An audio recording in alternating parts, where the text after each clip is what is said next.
ভিতরে জল লেগেছে, মানে জল পেতে তার লাইট জ্বলছে। দেখ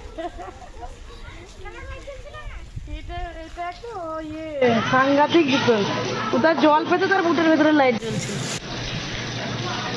তাহলে জলে চুবিয়ে রাখবো, তাহলে সবসময় লাইট জ্বলবে।